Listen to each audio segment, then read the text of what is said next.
Moi, j'avais la certitude au fond de moi, comme eux l'avaient aussi, qu'on allait être champion du monde, qu'on avait rendez-vous avec l'histoire et que c'était notre heure, notre moment.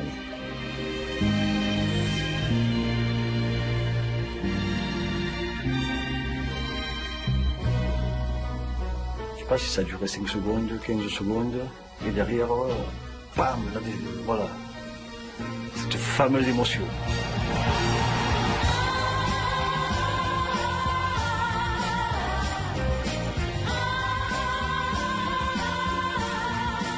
Là-haut.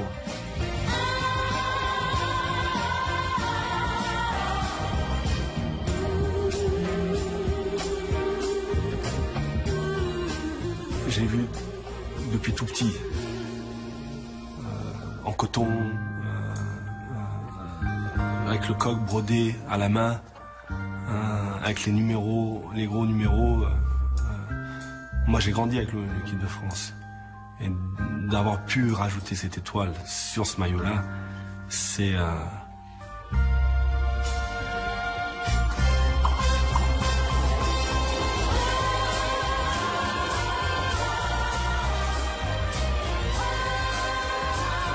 C'était au soir du siècle dernier, une magnifique journée d'été.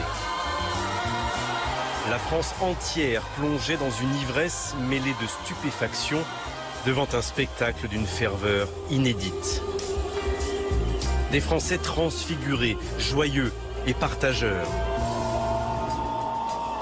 Tu voyais la joie des gens. Et aujourd'hui encore. Aujourd'hui encore.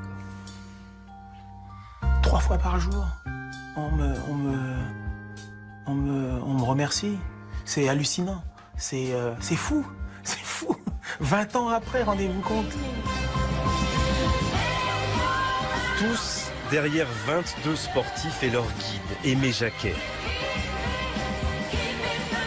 Un pays en liesse, unifié par l'épopée de son équipe de football.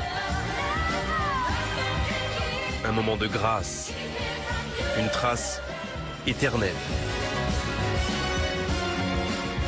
D'ailleurs, chacun ne se souvient-il pas où il était ce soir du 12 juillet 1998 ?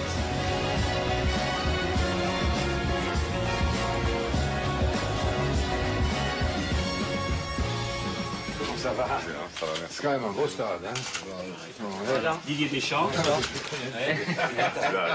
Il semble que j'en ai déjà entendu parler. Stéphane Guillard. Bonjour. Jean Calais. Bonjour. Charbonnier. Bonjour. Bonjour. Oui. Leboeuf. Bonjour. Bonjour. Trezeguet. Ça va? Bonjour. Bonjour. Ça va sacrément en forme. Hein. Oui, les Zidane. Allez. Bon, j'ai où là du maillot quand même? La Corrèze à l'honneur.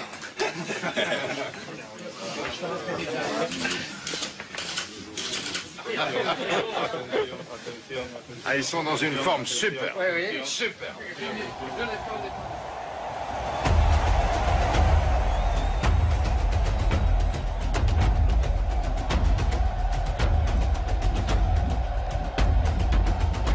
En pleine forme, cette équipe de France, le président Chirac l'affirme depuis des mois, les Français l'espèrent ardemment au moment où débute enfin cette Coupe du Monde à domicile.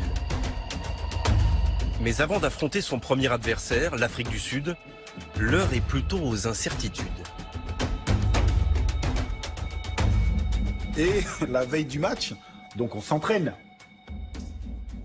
Et donc il y a l'équipe titulaire qui est mise en place contre ceux qui ne doivent pas commencer. Et l'équipe titulaire est catastrophique. Et quand je vous dis catastrophique... C'est vrai, on était nuls. C'est vrai. C'était une catastrophe. Techniquement, c'était nul. Mistral, très fort Mistral. Je me rappelle, on a fait une mise en place et l'équipe titulaire n'a pas réussi à passer la moitié du terrain. Je me souviens qu'on était dans le vestiaire. Et là, l'arbitre tape une fois à la porte et il dit « Bon, allez, faut y aller ».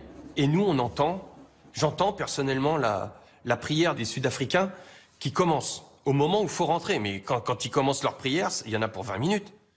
C'est fou, ils chantent.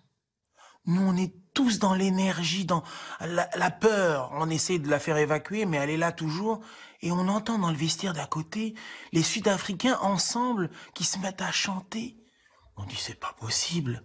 Ils chantent en chœur, ils chantent les chansons africaines, là, les danses. C'est pas possible. On sort du vestiaire et ils se mettent à nouveau dans le tunnel à chanter. Et là, d'un seul coup, ça nous tue.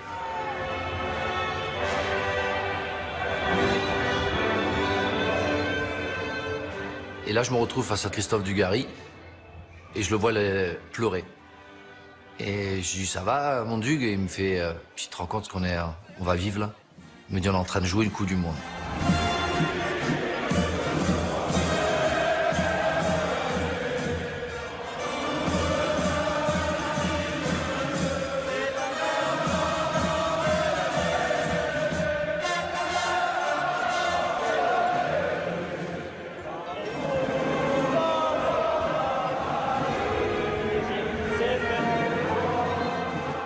C'est le match le plus difficile. Hein.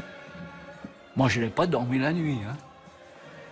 Bon, toute la nuit, j'ai réfléchi, je me suis dit, qu'est-ce que je fais? Comment... J'avais vu Titi, Thierry Henry, et je lui ai dit, écoute, prépare-toi, tu vas jouer. Tu dis rien à personne, mais tu vas jouer. Thierry Henry, sélectionné de la dernière heure ou presque, l'un des cadets de la troupe avec ses 20 ans. L'arme secrète d'Aimé Jacquet pour dynamiser la ligne d'attaque. L'efficacité offensive ou le souci du sélectionneur depuis des années.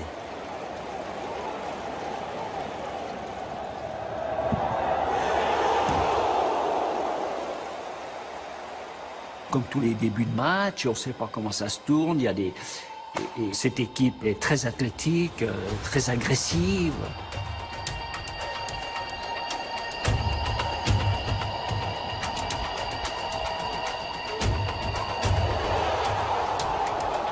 Stéphane Guivarch, meilleur buteur du championnat de France, se rapproche de la cible.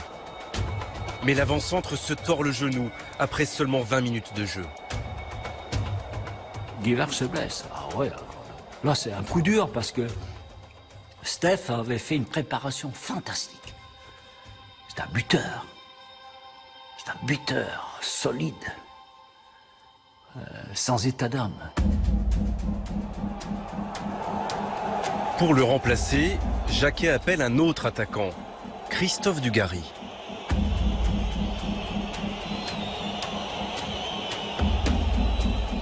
Tu entends les sifflets. Ah, c'est dur, hein, tu entends les sifflets, tu sens que il y a au moins la moitié qui est pas très content que ce soit moi qui rentre. Bon, il y a du vent, ça aide un peu, ça dissipe. Les sifflets ils partent dans tous les sens.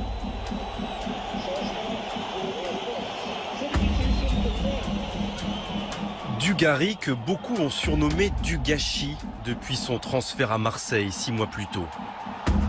Raillé, sifflé, critiqué pour son manque d'efficacité devant le but. Et ses premiers pas sur la pelouse du Vélodrome perpétuent son calvaire.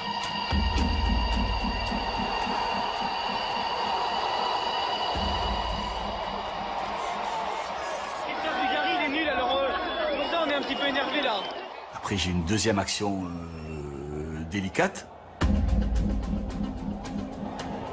Je récupère un ballon au milieu de terrain, j'hésite, je marque un temps d'arrêt et t'avais un Mistral de fou. Et le ballon qui bouge en même temps, tu vois. Il tape mon pied d'appui, ça pousse le ballon et à l'arrivée, je rate le ballon. Après, je vais essayer de récupérer et je fais faute aux 25 mètres. Et là, je suis dans le mur. Et je me dis, s'il marque là, je suis cuit.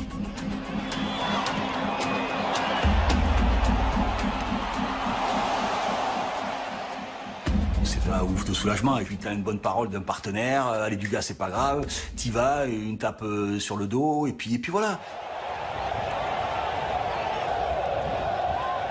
Quand arrive la 36e minute de la première période.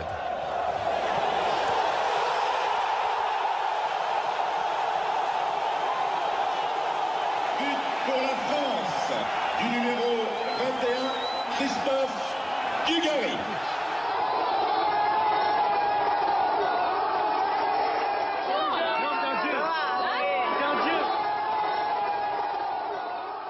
Et c'est moi qui le fais marquer en plus. Parce que lui sait qu'il a été, qu'il est critiqué, que peut dire en fait qu'il est là grâce à certains joueurs, notamment moi. Alors que c'est que du vent tout ça. Vous vous rendez compte, un responsable d'équipe qui va prendre un joueur parce que c'est l'ami de Zidane. C'était ça le truc, non? Hein? Non mais t'es en Coupe du Monde là, t'es pas avec le club du coin. Hein. Dugarry, le mal-aimé, transformé en sauveur de la nation, ou presque. Ça valait bien sans doute une jubilatoire fanfaronnade à l'égard de tous ceux qui n'avaient pas voulu croire en lui.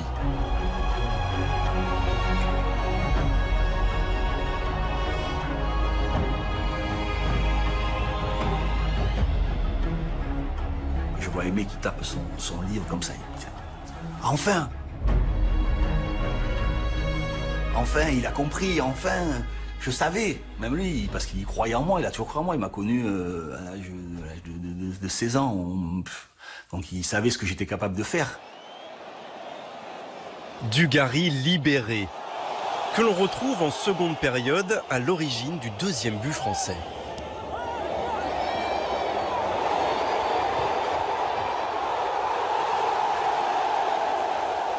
Dugarry qui partage le haut de l'affiche avec l'autre homme du match, Thierry Henry.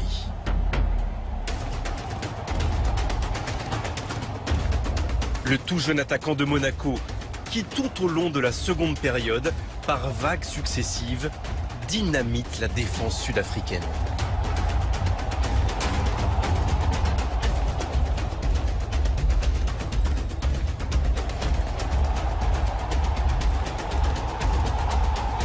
Henry, toujours lui, qui parachève le succès français juste avant le coup de sifflet final.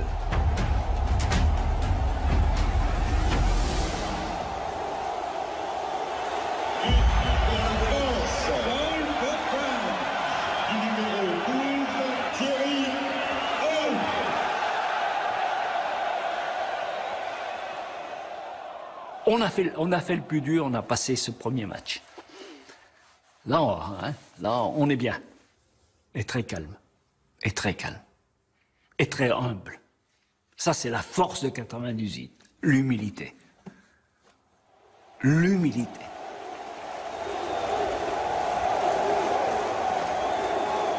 L'euphorie d'une première victoire. Loin du doute et de la défiance qui n'épargne pas les Bleus depuis des mois. L'heure pour Aimé Jacquet déjà de régler quelques comptes. Aimé Jacquet, vous nous avez répété plusieurs fois, on sera présent le 12. C'est un super coup de poker même, parce que Thierry Henry a fait un match extraordinaire. Non, il n'y a jamais de coup de poker. Non, il n'y a jamais de coup de poker. Ça, c'est l'information, je dirais, ou la déformation française des médias. Non, je crois qu'il y a du travail qui a été fait depuis 2 ans. Non, n'en déplaise à certains. Parlez-nous aussi de Dugarry, on en a parlé tout à l'heure avec Zinedine, oui. Parce que là aussi, oui, mais on est obligé de revenir un peu dessus. C'est lamentable, je dirais que c'est lamentable, ça dure depuis des années, c'est lamentable, des incompétents qui se permettent de juger. Vous savez, moi, il y a très longtemps que le football, j'y vis, je donne le meilleur problème depuis 30 ans. Aimé Jacquet et les médias. L'incompréhension a commencé 5 ans plus tôt, dès sa nomination au poste de sélectionneur. À l'approche de la Coupe du Monde, les critiques se font de plus en plus claires. On le dit rigide, sans personnalité, ennemi du spectacle, apôtre d'un jeu peu inspiré, Jacquet, le désenchanteur.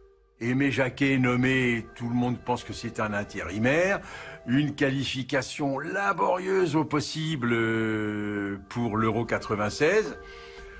Qui n'est pas mauvais puisqu'on est quand même demi-finaliste. Reste que pour les médias, on n'a pas fait un bon Euro et que personne ne nous voit jouer un rôle intéressant en 98. L'Euro 96 où il nous a ennuyés à mourir, où il s'est trompé dans ses choix tactiques et où il a été battu. Et le tournoi de France où il nous a guère enthousiasmé et où il a été battu. Avec Aimé Jacquet ce soir invité. Ah non, non, non. Ah non, Aimé Jacquet, non. C'est pas ma tasse de thé. Aimé Jacquet au football. Aimé Jacquet, moi je crois que sa stratégie a fait perdre la Coupe d'Europe à la France et Je suis pessimiste pour les championnats du monde, pour la Coupe du Monde.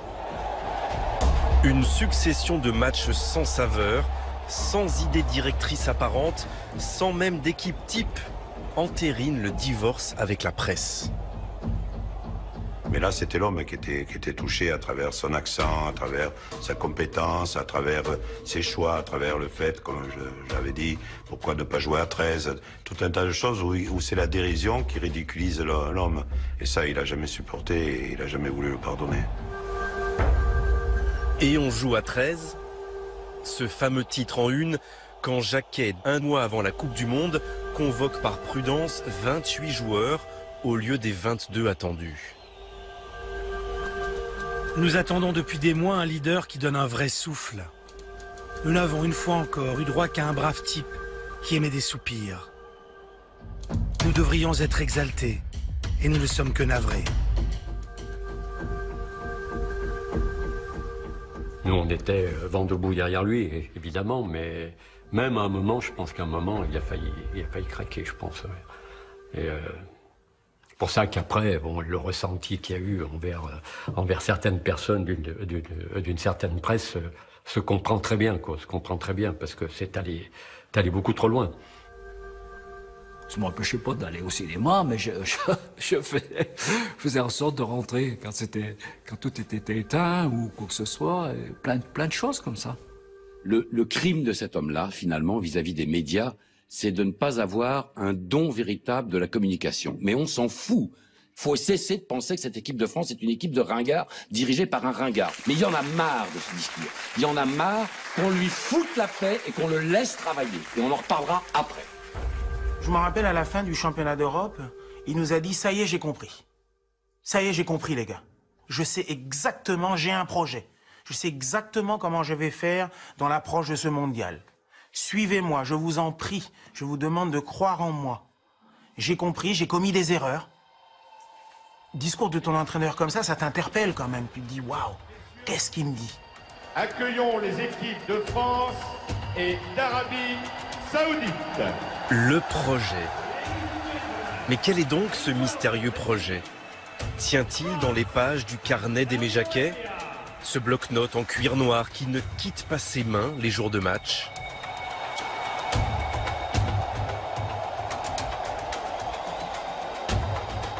Trouve-t-on par exemple dans ce fameux carnet les solutions à tous les coups durs qui semblent s'abattre sur les Bleus? Comme la blessure de Christophe Dugarry, qui doit renoncer dès la 29e minute du deuxième match devant le public du Stade de France.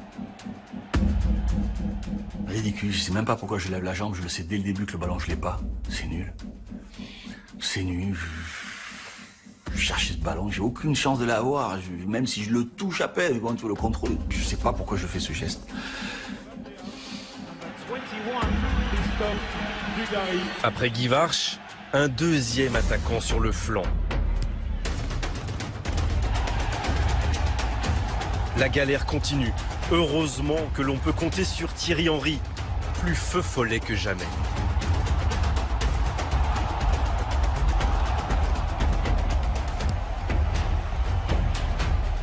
Mais Jacquet attend surtout beaucoup de son meneur de jeu, Zinedine Zidane. À l'origine du premier but français, un but encore de Thierry Henry.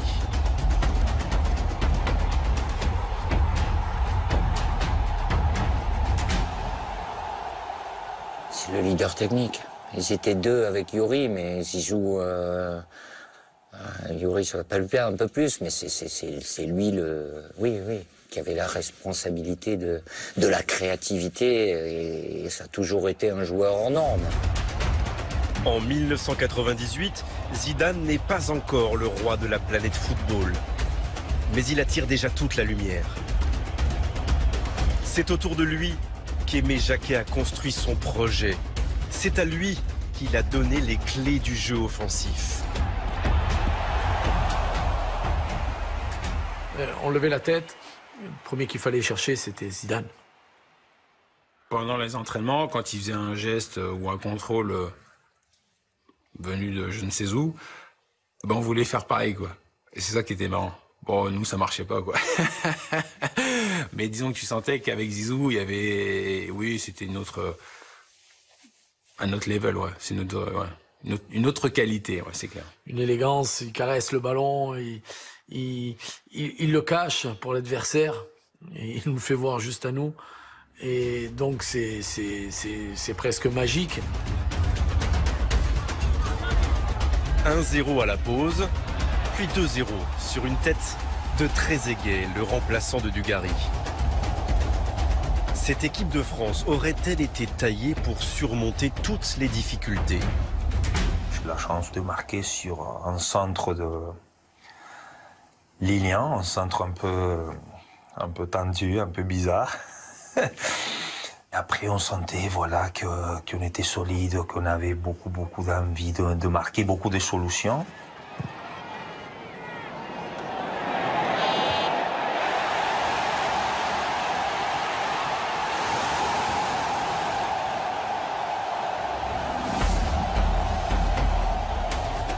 Mise en scène par Aimé Jacquet, l'ennemi présumé du beau jeu, ce jour de match à Saint-Denis a tout d'un jour de fête.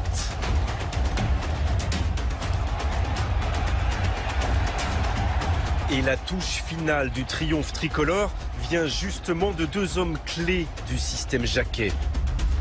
Djorkaeff, le Milanais, qui talonne pour Lizarazu, le défenseur du Bayern Munich. Le Basque, qui revient de blessure et ne se voyait pas à pareille fête quelques mois plus tôt. Aimé Jacquet est venu à Munich pour parler avec moi, pour m'encourager. Et en gros, en résumant, pour me dire que si je revenais à 100%, je serais son arrière-gauche à la Coupe du Monde. Quand t'es blessé, t'es seul au monde. C'est-à-dire que...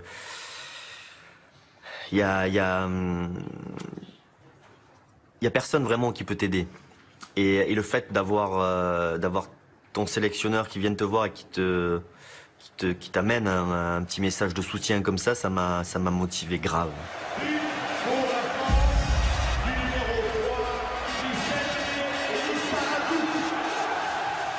Avec cette deuxième victoire, la France est d'ores et déjà qualifiée pour la suite du tournoi.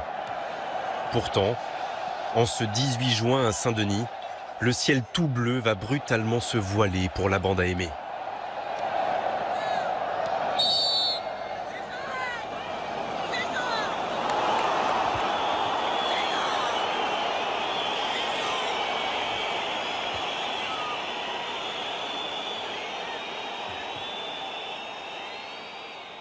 Ah ouais, c'est terrible. Là, ça a été dur, hein. Ben, ton meilleur joueur était expulsé, hein. Il faut regarder les choses bien en face, hein.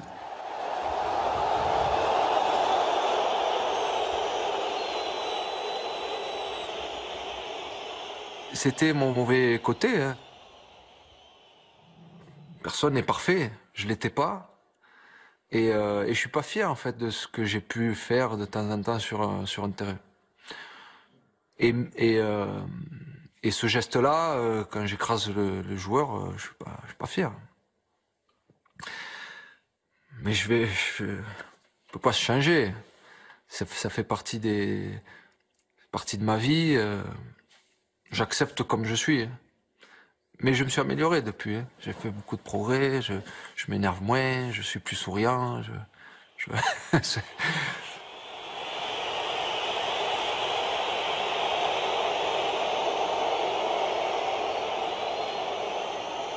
pense que la plus grande engueulade, c'est le silence, quoi. Hein, j'ai une image qui me revient. C'est quand il sort, il est expulsé, il passe devant Aimé Jacquet. Aimé Jacquet ne le regarde pas.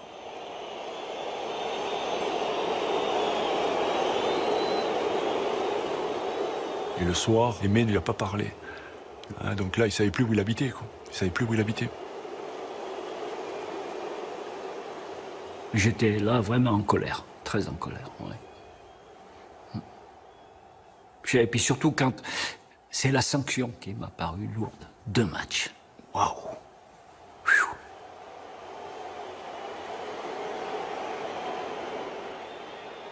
Zinedine, c'est impardonnable. Je crois que déjà sur les matchs amicaux, il a failli se faire expulser. Et là, bon, ici, on sait que c'est un joueur impulsif, mais bon, il va nous condamner sur 2 ou 3 matchs. Je pense qu'il va les prendre. Donc, sachant l'importance qu'a Zinedine Zidane dans notre jeu, c'est vrai que c'est un atout important que l'on perd et ça va pas être évident maintenant. Je sais, je m'en suis voulu, mais j'ai fait des erreurs moi aussi. Je sais, ça m'a tellement... Pourtant, j'ai toujours eu l'habitude d'être sous total contrôle. Hein. Mais là, ça m'a tellement énervé de le voir faire ça et de savoir qu'on n'allait pas l'avoir pour la suite. Et vu la faute, ça pouvait être assez grave que ça m'a mis hors de moi. Quoi. Et je me rappelle, oui, avoir eu ces propos que je regrette et qui étaient déplacés. Et à peine arrivé... à Clairefontaine, au retour, évidemment, il avait été mis au courant. Et je l'ai calmé tout de suite. J'ai dit, Zizou, excuse-moi, j'ai fait une connerie. J'en fais moi aussi. J'aurais pas dû.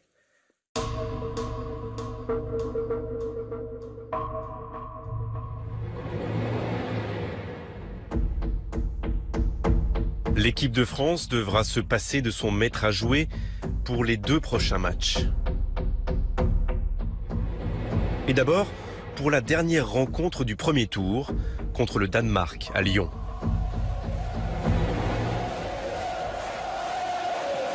Déjà qualifiés, les Bleus visent la première place du groupe, histoire d'éviter un gros poisson en 8e de finale.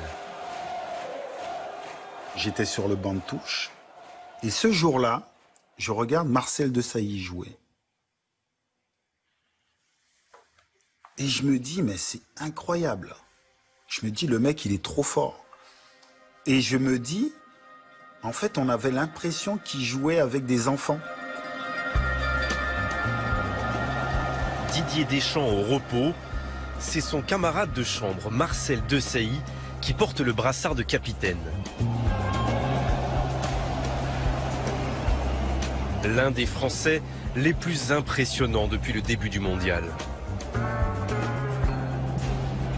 Il était formidable compétiteur, un monstre physique, athlétique. Voilà. Après, lui, le match, c'est le match. Et des fois, c'est arrivé souvent. Il ne connaissait même pas les mecs contre qui il jouait. Des fois, ça arrivait même qu'il ne connaissait pas les mecs qui étaient avec nous. Donc. Marcel Desailly et Didier Deschamps, l'un des socles de l'équipe de France. Une amitié forgée dès l'adolescence du côté de Nantes. Rappelez-vous qu'on arrive ensemble au centre de formation à l'âge de 14 ans, qu'on est 2 garçons totalement différents. Puisque lui, il avait déjà une maturité en lui. Il avait déjà une avance par rapport à nous. On était assez éloignés l'un de l'autre en termes de culture, en termes de comportement. Ouais. Ma mamie, carrément à l'opposé. J'étais obligé de me battre pendant des années avec lui pour l'extinction des feux, parce que lui, il dort, c'est aléatoire. Moi, j'avais besoin de tranquillité, pas avoir de... Lui, plus il avait de trucs à s'occuper, même 5 heures, 2 heures avant le match, il était en train de régler des trucs. Il avait besoin de ça. Ouais, non, Marseille, ça dépasse le domaine du foot, quoi. C'est mon ami, ça le restera, quoi qu'il arrive, quoi qu'il puisse faire. Marcel Desailly est l'un des rares rescapés du turnover organisé par Aimé Jacquet, France-Danemark, ou le match des remplaçants.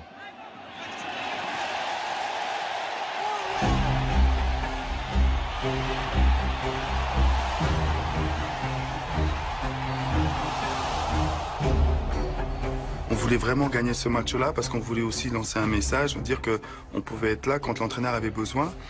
Et c'était important pour nous de gagner le match. Et il y avait aussi cette peur-là de passer à côté aussi du match. S'il n'y avait pas eu ce match qui nous permettait de nous libérer, d'avoir notre part un peu du gâteau, je pense que l'ambiance n'aurait pas été la même. France-Danemark, une rencontre qui tourne à l'affaire de pénalty.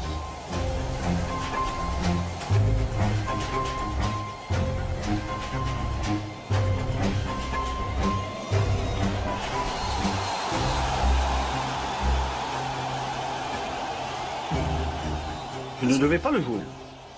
Je ne devais pas le jouer. 11h du soir, la veille de match, Aimé est venu m'attraper, enfin, est venu m'appeler pour me demander si j'étais prêt pour jouer le match. J'ai dit, mais bien sûr, quand même. Quelle question. Dans les buts français, c'est Bernard Lama qui aurait dû faire face à Michael Laudrup, le buteur danois. Mais au dernier moment, le remplaçant désigné de Barthez a refusé de jouer.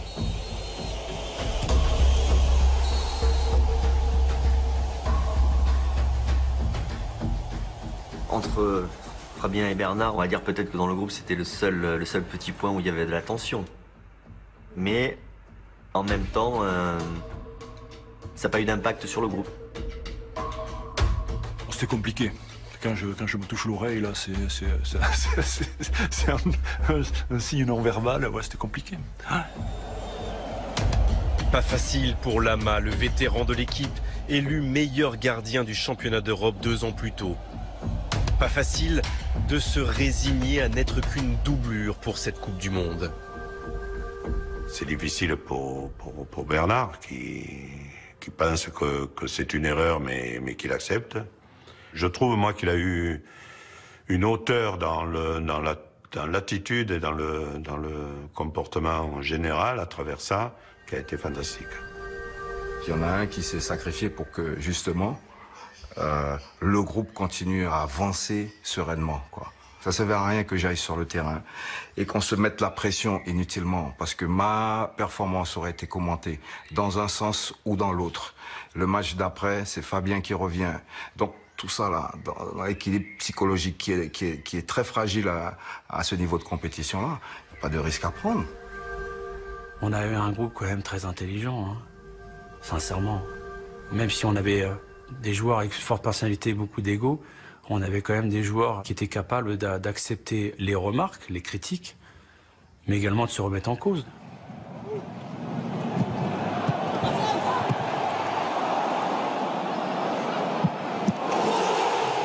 Trois matchs, 3 victoires pour les Bleus, meilleure attaque du tournoi. Tous les voyants sont au vert pour les hommes de Jacquet avant d'attaquer les matchs coup près.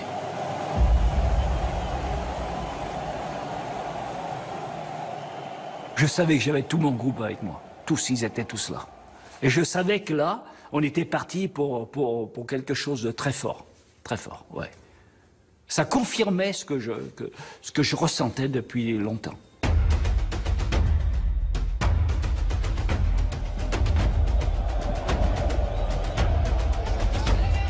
Avec les rencontres à élimination directe, c'est une autre compétition qui commence. C'est une autre Coupe du Monde qui voit le jour. Les victoires du premier tour ont déridé les plus sceptiques. Mais pour les Bleus, il reste tout à prouver. Et d'abord, vaincre le Paraguay. Paraguay. Mon Dieu. Paraguay. Oh. Le couplet de la défaite interdite est à l'ordre du jour face à un adversaire méconnu et a priori plus faible. Une armée d'anonymes où le gardien et capitaine José Luis Chilavert prend seul toute la lumière.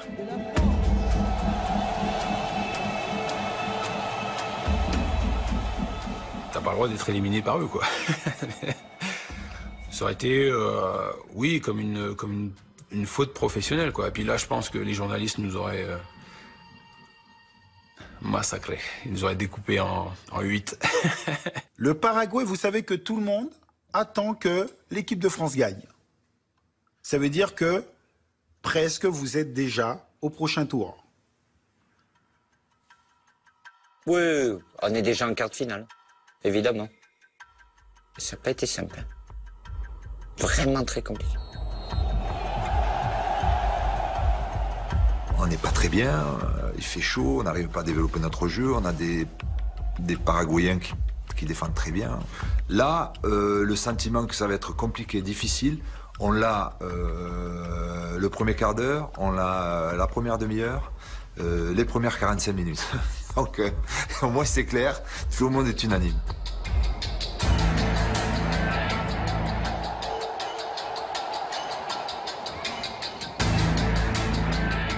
mecs dégageaient tous les ballons, ils étaient toujours à 2 sur chaque joueur, ils se battaient comme des chiens. Tu pouvais pas te tourner, il y en avait toujours un qui te harcelait, un autre qui te pressait.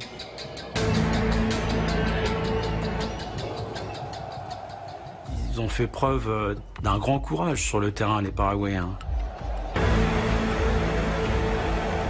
La garra, l'autre nom de la bravoure chez les hommes au maillot rouge et blanc. Des vertus qui consistent à jouer crânement sa chance, à vendre chèrement sa peau, à disputer le match de sa vie.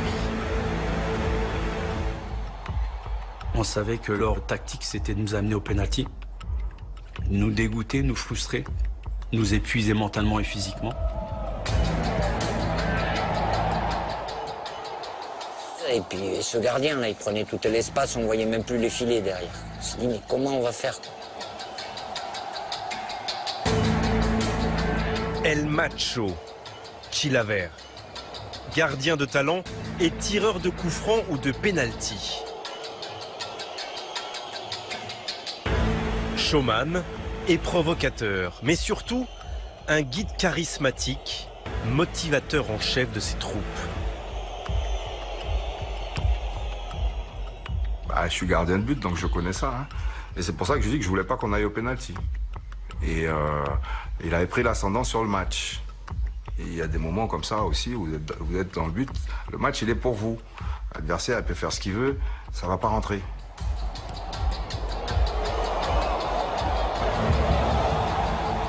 Je voulais me le faire. Il était grand, il était costaud, il était en pleine confiance.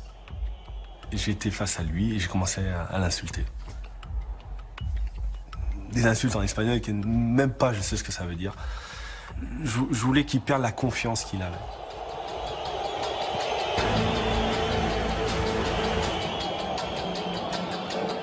Dans le camp français, le doute s'installe. Pour les 42 000 spectateurs lensois, comme pour les 16 millions de téléspectateurs, France-Paraguay devient le match de la crispation.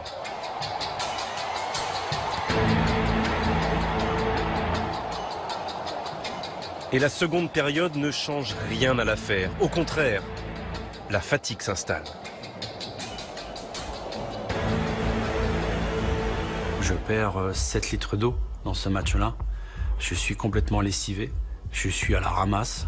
Je suis dans les chaussettes.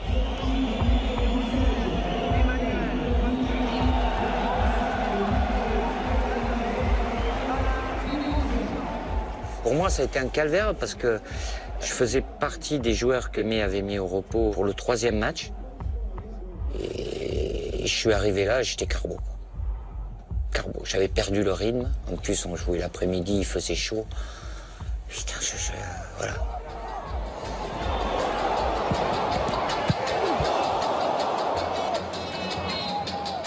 Fin du temps réglementaire. Place aux 30 minutes de prolongation pour percer le coffre-fort paraguayen.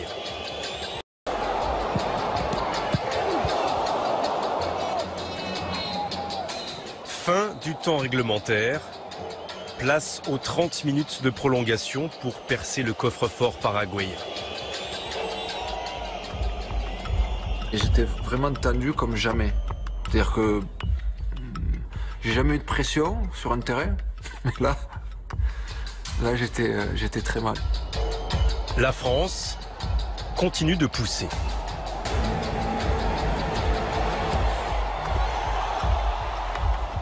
Mais le problème, c'est qu'ils sont dans leur surface de réparation et que le gardien arrête tout, quoi.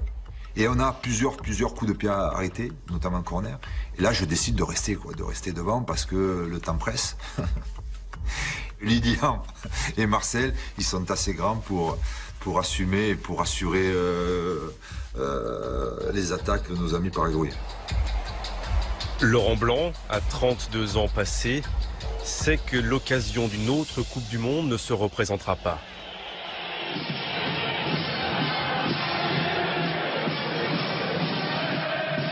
Blanc, l'un des rares survivants du France-Bulgarie de 1993, qui avait privé les Bleus de mondial aux États-Unis 5 ans plus tôt.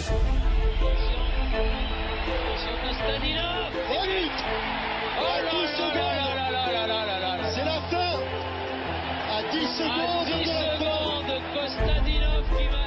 Lui, Kémé Jacquet, viendra tirer de la retraite internationale qu'il s'était infligée après ce naufrage au Parc des Princes. Eh bien, il faudra encore attendre 4 ans. Cette fois-ci, la Coupe du Monde en 98, elle aura lieu en France. Mais ça paraît tellement loin que vraiment, on n'a même pas le courage de regarder aussi loin. Je faisais partie des gens qui avaient failli, donc j'avais été ciblé. Dans un élan de colère, je me suis dit, bon, si ça ne veut pas aller dans le bon sens, ils vont me prendre la décision d'arrêter. Mais moi, l'équipe de France, si j'ose dire, ça a été vraiment l'élément moteur de ma carrière. Et il m'a fallu attendre longtemps pour être récompensé. Et au bout des efforts, des choix et des sacrifices, il y a ce dimanche après-midi sur la pelouse du stade Bollaert de Lens. C'est là que Laurent Blanc, surnommé le président, va écrire la plus belle page de sa vie en bleu. Avec la règle du but en or, la première équipe qui marque a gagné. De quoi donner froid dans le dos à ceux qui voient Laurent Blanc déserter sa défense pour aller traîner dans la surface de réparation paraguayenne.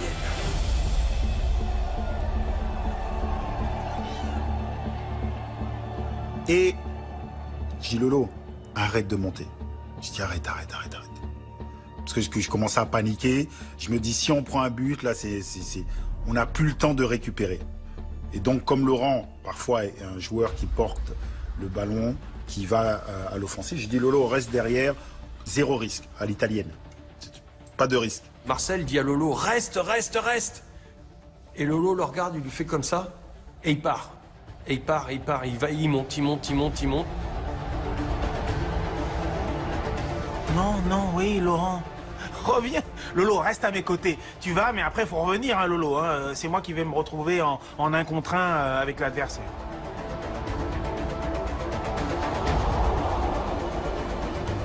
On se dit, si on se prend un contre avec le but en or, on n'est pas bien. Marcel le sait, Lolo s'en fout. Il dit, ferme-la, j'y vais. C'est maintenant. Je me pose la question, pourquoi Lolo, il part comme ça? En fait, il a senti le coup.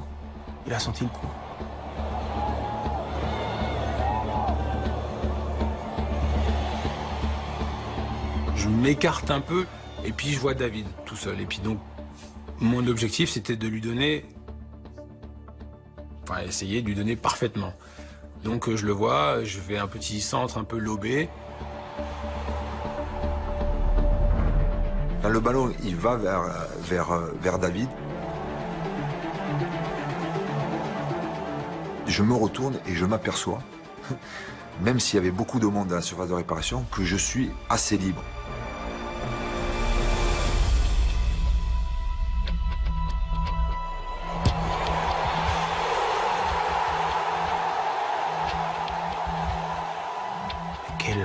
Quelle délivrance. Quelle délivrance. C'est un grand moment de jeu de foot. Allez, ouais, Laurent Blanc qui sauve la maison. Laurent Blanc qui sauve la maison alors qu'il restait 8 minutes. Tout le Paraguay est écroulé dans la surface de réparation. Chilavert, Ayala, Gamara. Je sais pas celui qui a inventé le but en or. C'est magnifique le but en or. Magnifique. Pendant cette période-là, entre 98 et 2000, c'est magnifique. Mais il faut être du bon côté.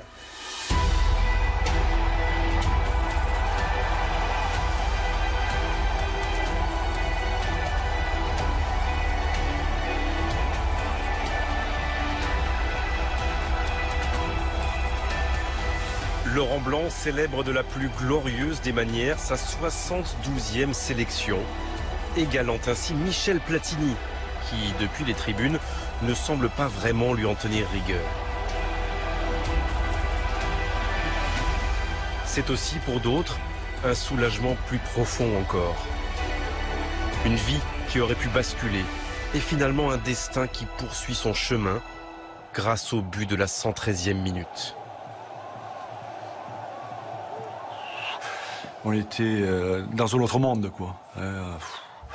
On se disait simplement, on est passé. Parce que si on perd là, on rentre à pied. Hein. pense que ça a été une vie totalement différente de ce que j'ai vécu. Hein. Je pense que là, ça a été très dur pour moi et pour les miens. Ça, c'est sûr, oui. Ouais. Ouais. Ça a été même très, très dur. D'ailleurs, moi qui anticipe jamais, là, j'avais déjà pensé à plein de choses. À quoi? À partir, à rester en France. Ouais. J'ai dit, ça sera invivable. Invivable. Ouais.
C'est là que tout part, tout explose. Et là, tu te dis, on va faire quelque chose de grand. Il y a un avant et il y a un après Paraguay.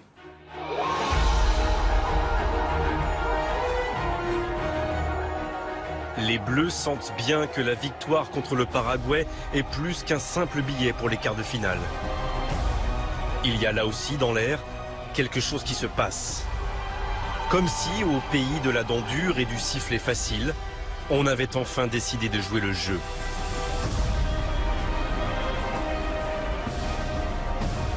Et après qu'on ait débuté dans l'indifférence générale, voire la suspicion, là, pour la première fois, concrètement, on dit « Ah tiens, là, les Français sont là ». Les Français ont adhéré, les Français ont compris qu'on allait peut-être faire quelque chose de beau, de fort, de grand. Et là, c'est tout. On en parle entre nous dans le car. C'est un tournant. On est passé de rien, ou de pas grand-chose, à on va gagner la Coupe du Monde. Il reste encore quelques matchs. Mesdames et messieurs, bonjour. La fièvre du football, que le meilleur gagne. Un kit ou double pour la France comme pour l'Italie cet après-midi dans la Coupe du Monde. Car maintenant, place aux choses vraiment sérieuses. La France est au pied de sa première montagne. L'Italie, fille aînée du football avec son calcio, alors le championnat le plus puissant du monde.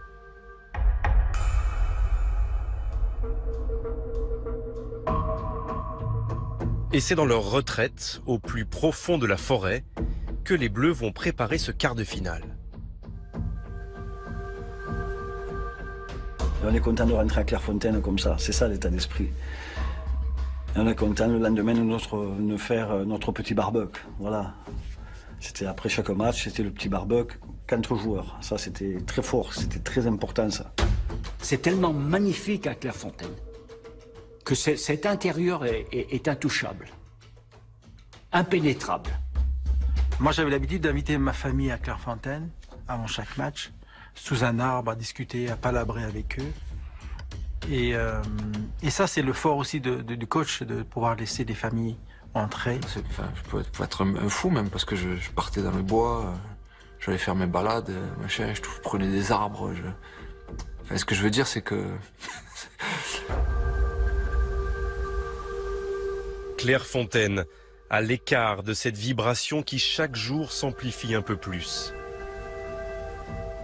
Derrière ces murs, on répare les blessures et surtout, on peaufine la tactique capable de faire tomber le voisin italien. Accueillons maintenant les équipes nationales de l'Italie et de la France.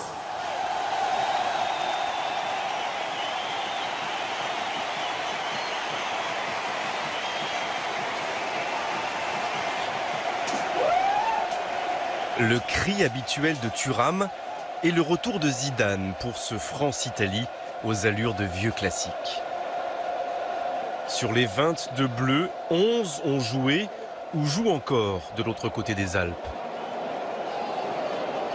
Deschamps et Zidane à Turin, Djorkaeff à l'Inter Milan, Thuram à Parme, De Sailly à l'AC Milan, Karambeu, Blanc, Bogossian ou encore Candela à Rome. Tous savent ce que leur âme de compétiteur doit à l'Italie. C'est un match avec une saveur particulière, un challenge, une histoire. Et donc, c'est la plus difficile parce qu'on sait qu'on ne peut pas se louper. On peut pas, parce que ça va durer sinon des années. S'il y a un match qu'on ne doit pas perdre, pour les joueurs français là, qui étaient en Italie, c'est bien celui-là. Parce que se faire chambrer tous les jours après quand on revient, ça c'est impossible. Parce que comme chambreur, là-bas, c'est la bonne école. Ah, je peux vous dire que oui, les joueurs qui jouaient en Italie, là, ce match-là, il avait une saveur particulière. Ça a été facile à préparer. Il y avait du répondant.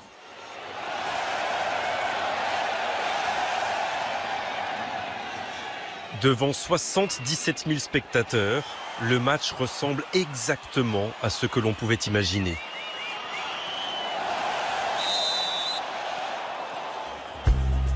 Blanc de France et bleu d'Italie se livrent dès les premières secondes un combat acharné, violent parfois.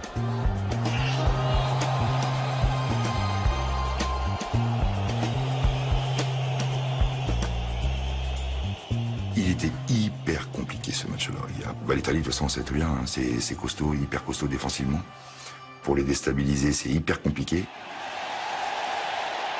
La France joue un peu plus, tente un peu plus.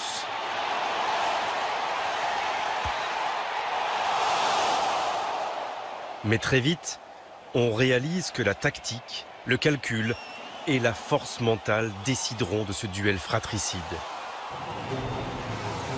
C'était un match italien des deux côtés. C'est l'Italie contre l'Italie. Peut-être pas spectaculaire, forcément, vu le score, mais très verrouillé, et l'intelligence tactique des deux équipes, mais on n'a pas été inférieur, voire même supérieur à l'équipe d'Italie, qui était la référence là-dessus. Dans les grandes compétitions, ils ont une faculté à faire déjouer l'adversaire, ils font pas de fautes, ils donnent rien. L'équipe d'Italie, elle donne rien. L'Italie ou la patrie du catenaccio, le cadenas.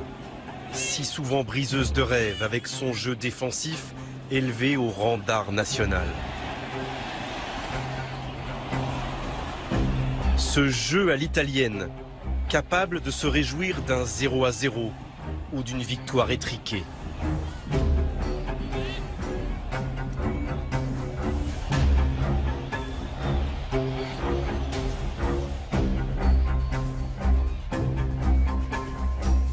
Mais en ce 3 juillet 1998, la Squadra Azzurra a trouvé à qui parler avec cette défense française de fer. Des monstres en partie enfantés dans le calcio italien. En tant que défenseur, j'ai jamais ressenti une sensation de puissance comme pendant la Coupe du Monde. Jamais. C'était impressionnant. Mais déjà, avant de faire la défense, il fallait se taper le milieu de terrain. Il fallait se taper Didier Deschamps, il fallait se taper Manu Petit. Et puis après, il fallait se taper les 4 de derrière. Et puis à la fin, il y avait Fabien Barthez. Ouais, avec Lisa, c'était sympa. On s'appelait Première Lame, Deuxième Lame. On se disait même plus les noms. Hein. Première Lame, attention à ta gauche. T'avais Laurent avec son sens de l'anticipation. T'avais les trois, c'était trois guerriers, quoi. Marcel, les guerriers, c'était puissant. Tutu, voilà, c'était des guerriers, les mecs. Lisa, avec ses 1m12, il te passait par-dessus d'un 1m90. De grands joueurs, quoi. De grands joueurs de football, quoi.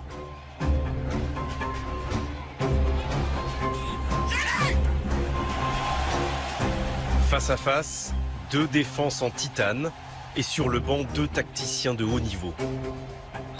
Une partie d'échecs à l'issue presque évidente.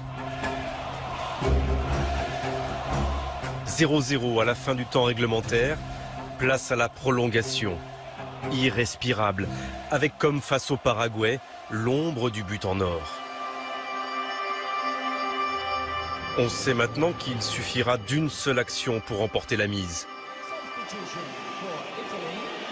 Un kit ou double taillé sur mesure pour le pied droit de Roberto Baggio, rentré en seconde période. Oh là là là là là, je l'ai encore. Ah, tu vois, je me rappelle pas beaucoup de choses, mais waouh, waouh, waouh. Baggio, ballon d'or 5 ans plus tôt. Baggio, l'attaquant le plus doué du football italien dans ces années-là. Je glisse. Putain, je glisse. Voilà, les deux là, c'est pareil. Il fait cette volée, et c'est vrai qu'on se retourne, et on voit le ballon qui flotte. Pour nous, il est dedans, il est en pleine lucarne. Et là, tu pries, ça dure, la prière, elle dure 3 dixièmes. Et on sait pas pourquoi. Il y a un ange qui est venu, tac, tu sais, tac. Et là, quand tu vois le ballon passer à côté, tu dis, allez, c'est bon, c'est fait. Ils ont attendu ce moment, ils l'ont eu, ils l'ont pas mis au fond.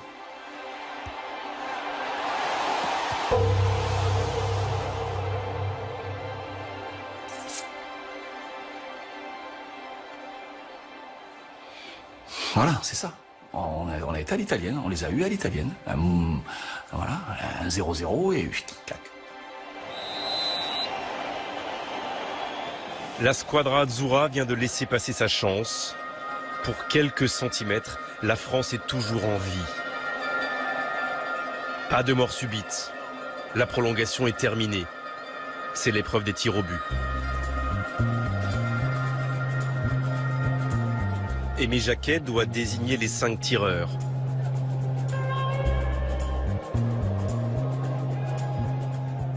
Je vais te donner un exemple en fait. Quand on va pour donner les noms, il y a pas ce, je sens pas en fait ce chahut qui en général quand tout le monde est stressé, qui c'est qui va tirer, qui c'est qui va machin, ah non pas toi ou toi.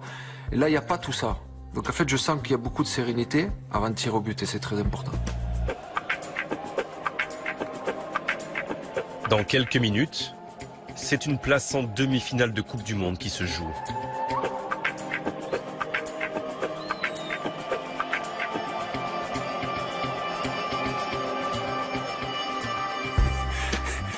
Quand on s'oriente vers la séance de pénalty, on est quand même beaucoup à se tourner et à essayer de se cacher derrière notre petit doigt.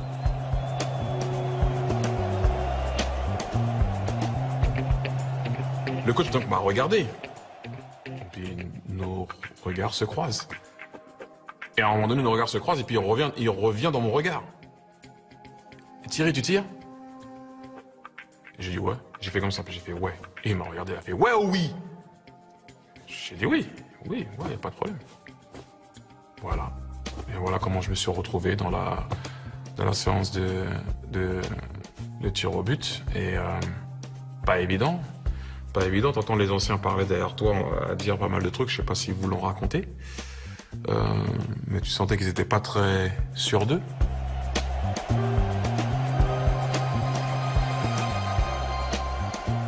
Youri Djorkaeff a toujours participé aux séances de tir au but, mais pas ce jour-là. Il préfère passer son tour. Car dans les buts italiens, il y a son coéquipier à l'Inter Milan, Gianluca Pagliuca.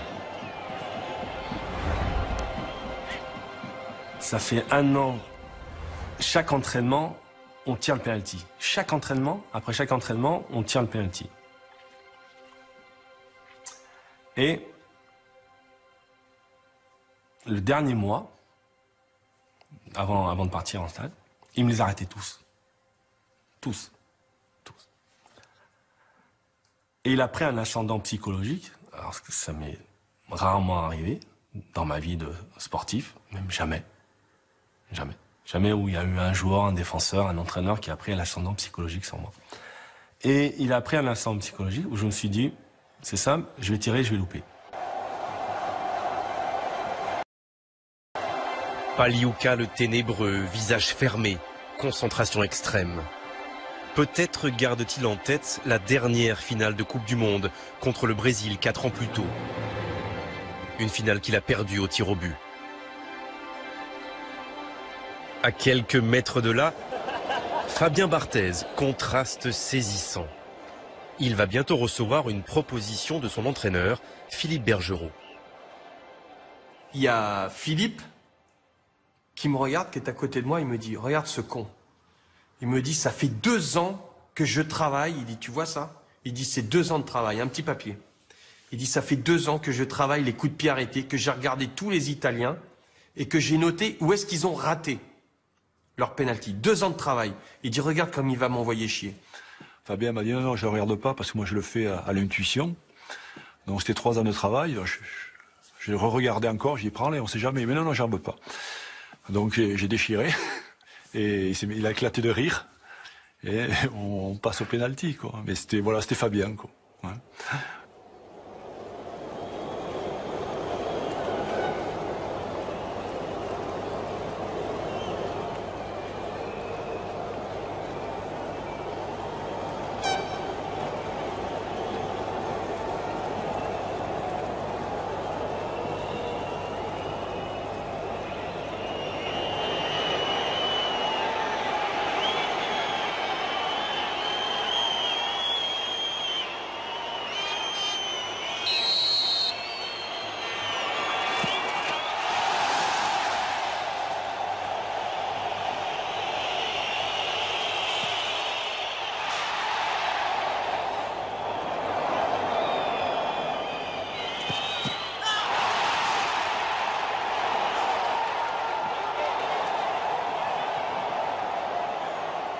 Fabien avait une confiance. C'était impressionnant. Hein. D'ailleurs, à l'entraînement, il défiait tout le monde, il tirait les pénaltys, il arrêtait, il battait tout le monde. Hein. C'était...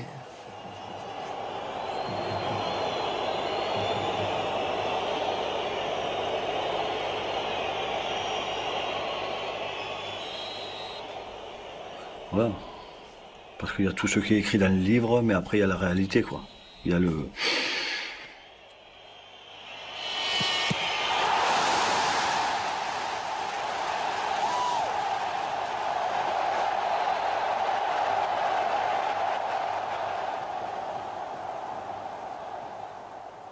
C'est sûr que la chose la plus difficile, c'est qu'on... En plus, moi, je passe après, et après Lisa. Et après, voilà, c'était Paliuca. Paliuca, c'était un homme très important dans le football, surtout italien. Et plus tu t'approches, je voyais Paliuca énorme.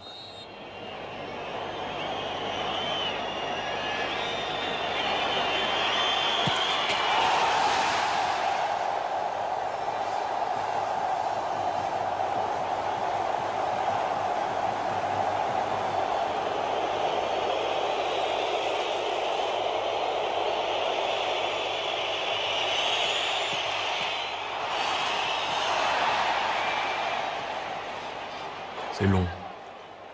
C'est long, une éternité. C'est long.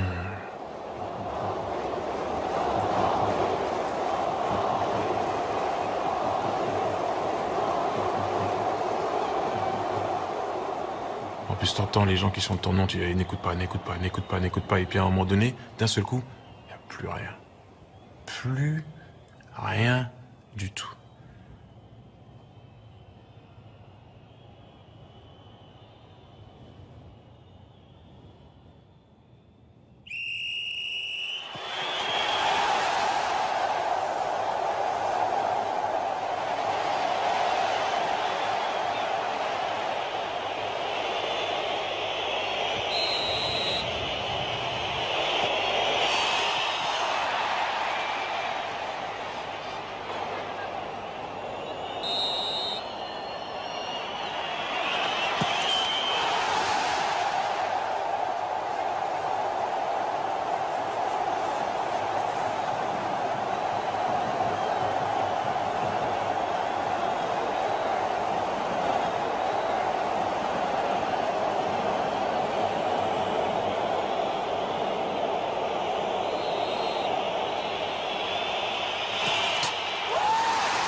Je pense que les mecs n'avaient pas réalisé qu'on avait gagné.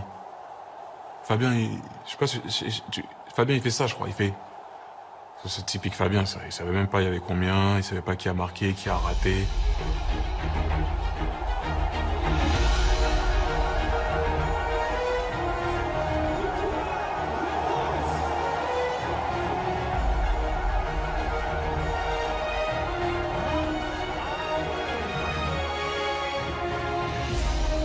La France n'a pas seulement battu l'un des favoris de la Coupe du Monde. Elle vient de mettre à terre un géant du football avec ses 3 étoiles brodées sur le maillot.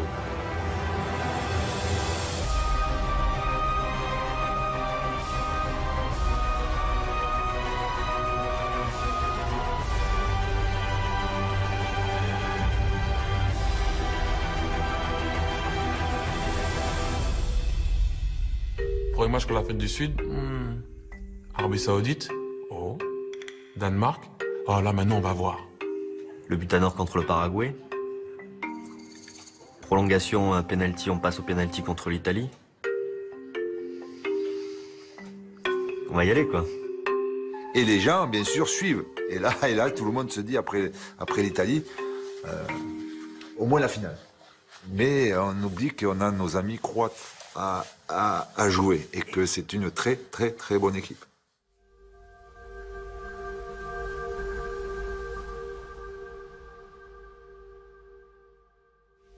La Croatie, en battant l'Allemagne en quart de finale 3-0, a privé la France du match de tous les symboles. La revanche contre l'ex-RFA, qui si souvent lui a brisé les ailes. Coup de maître pour la jeune nation croate qui dispute sa première Coupe du Monde.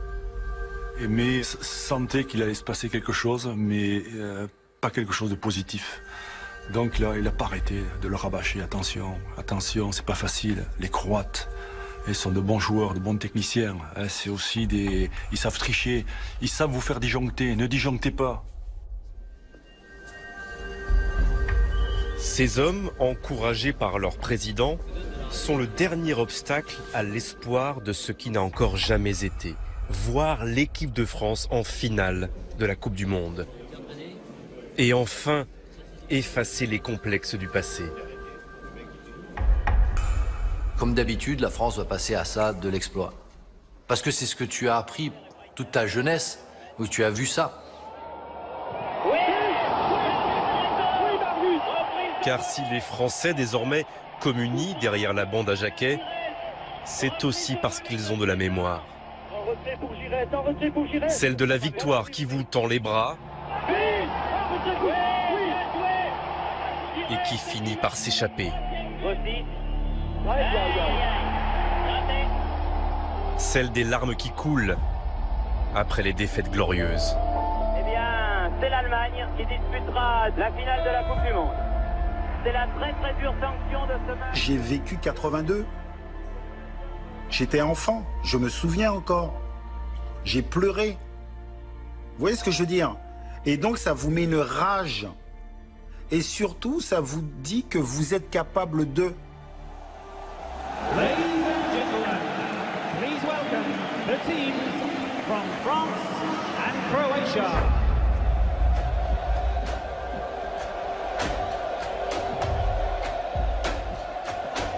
La France a perdu 3 demi-finales de Coupe du Monde dans son histoire. Mais les Bleus de 98 ont trop la culture de la gagne pour se laisser distraire par les fantômes du passé.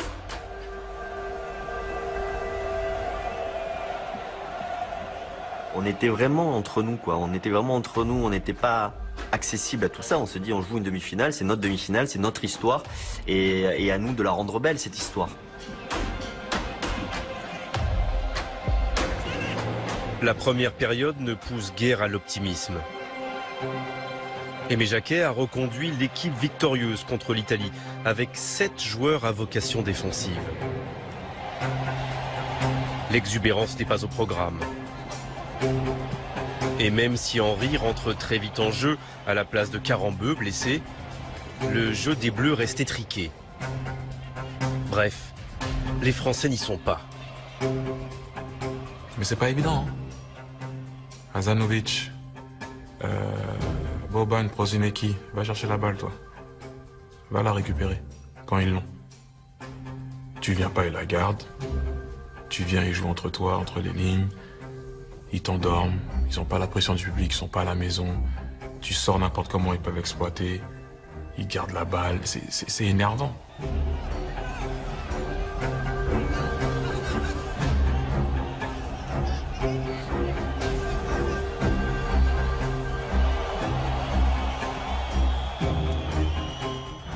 On n'est pas dans le match. Et surtout, on n'entreprend rien, quoi. On subit le match. Aimé Jacquet est sous le choc. Ses craintes d'avant-match sont là, sous ses yeux. Et le rêve d'une finale dans ce même Stade de France, 4 jours plus tard, est en train de se fracasser sur le faux rythme mis en musique par les Croates.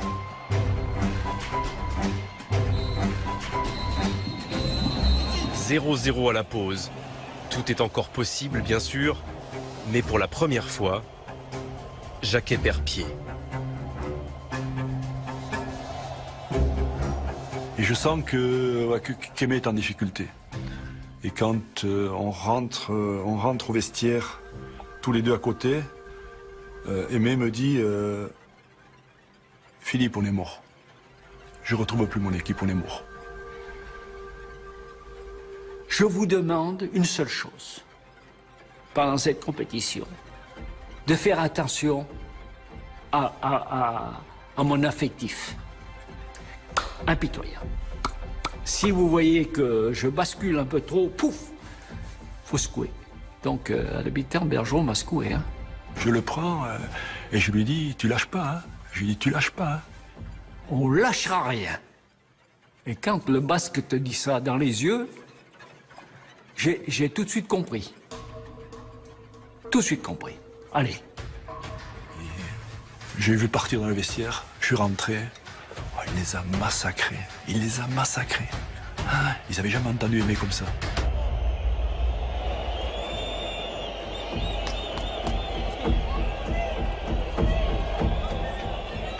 Wow, le choc qu'il nous a mis, incroyable.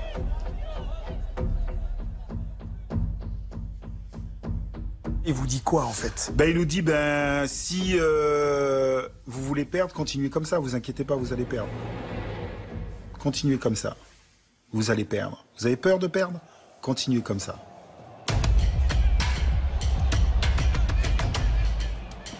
Pourtant, au retour des vestiaires, le coup de gueule du coach n'a pas immédiatement l'effet escompté.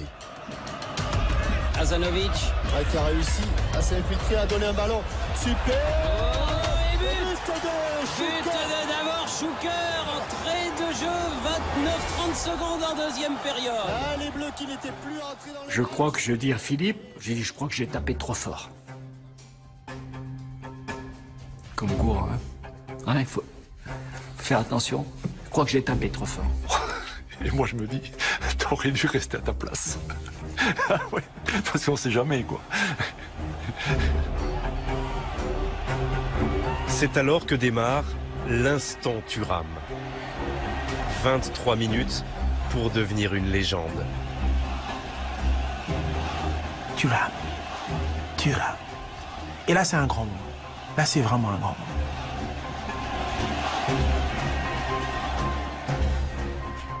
En fait, quand j'abordais les matchs, notamment de l'équipe de France, ça peut paraître bizarre. Je me disais toujours, est-ce que tu es prêt à mourir sur le terrain? Est-ce que tu es prêt à mourir, à laisser ta vie pour gagner sur le terrain?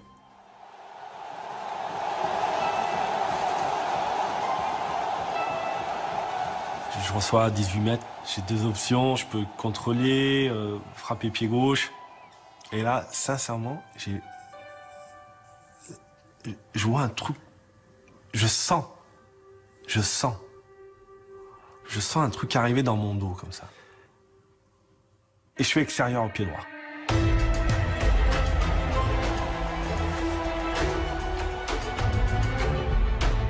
Du coup, je vois un mec black.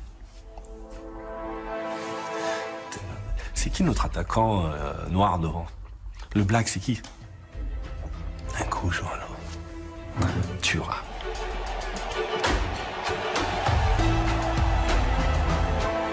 Et là, tu sais, tu dis, oh merde. Merde, j'aurais dû frapper. J'aurais pas dû la mettre. Tutu, je le connais depuis Monaco. Il tacle, je sais pas ce qu'il fait, il tacle, il marque.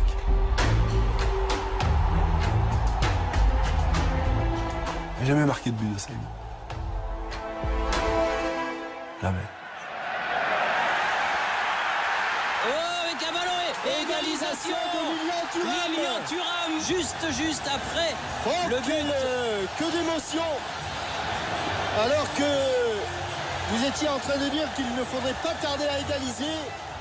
Je crois que je voulais tirer d'un côté, la balle est partie de l'autre. Mais je vous parle sincèrement parce qu'en fait, ce qu'il faut savoir, c'est que en fait, j'ai des flashs après, des flashs.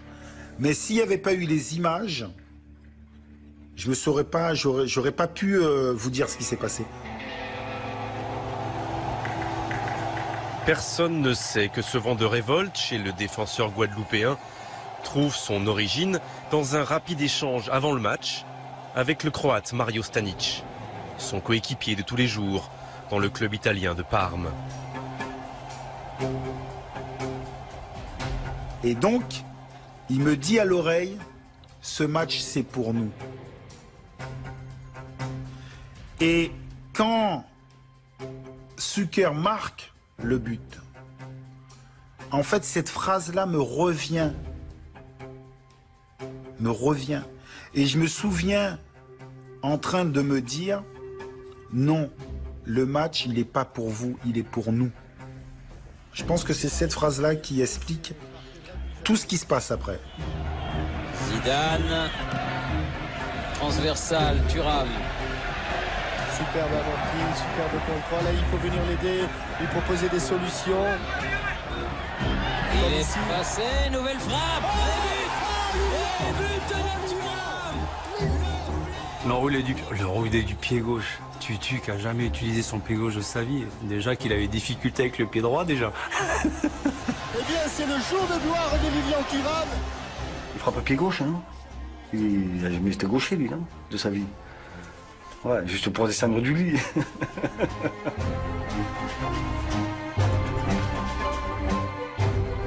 Lilian a marqué. Je dis, pardon, Lilian a marqué 2 fois. Oui. J'ai fait, ok, Philippe, bande-moi, je dois sortir. Et je sors, le coach, il me regarde, j'ai fait, coach, c'est vrai que Lilian a marqué? Il me regarde et va t'asseoir.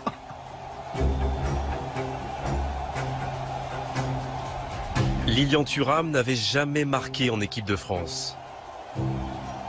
Tout au long de ses 142 sélections, il ne marquera plus jamais. Et là, on vient tous sur lui et on se dit, c'est pas possible, c'est pas possible. Il nous emmène en finale.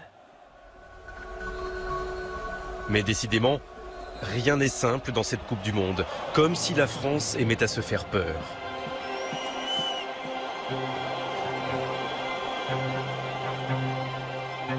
Je me fais piéger, hein, je me fais piéger. Je fais le geste, donc je suis fautif. Ça va être chaud parce que, bon, un carton, je veux l'avoir, mais la couleur.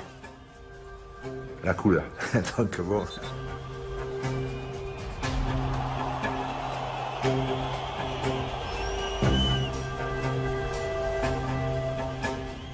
Un carton rouge qui privera Laurent Blanc de la finale si les Bleus se qualifient. Mais qui pour l'instant laisse ses coéquipiers à 10 contre 11 pour la fin du match. Un petit but d'avance et 15 minutes encore à tenir pour les Bleus.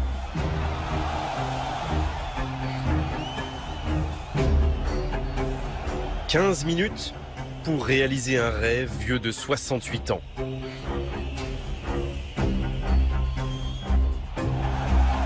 15 minutes pour montrer que le Français Jules Rimet n'a pas inventé la Coupe du Monde que pour les autres.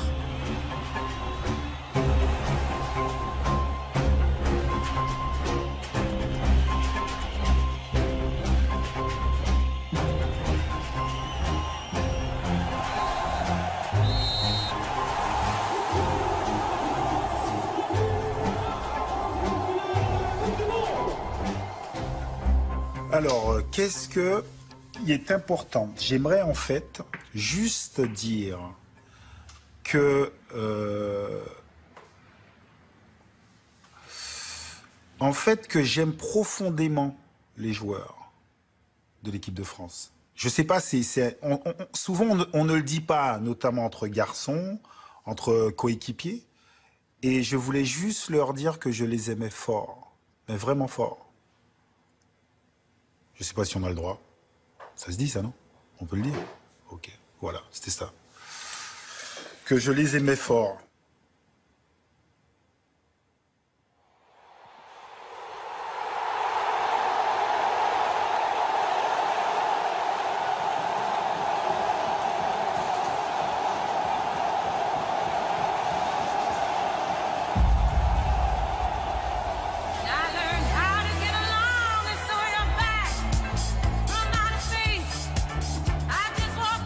« 300 000 personnes sur les Champs-Élysées, des dizaines de milliers à Bordeaux, sur le Vieux-Port à Marseille.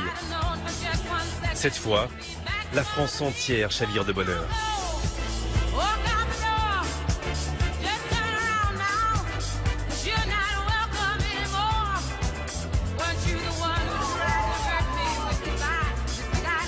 En finale de Coupe du Monde, une première fois pour les Bleus et une formidable espérance. C'est désormais tout le bonheur d'un pays qui les accompagne jusqu'à leur refuge de Clairefontaine.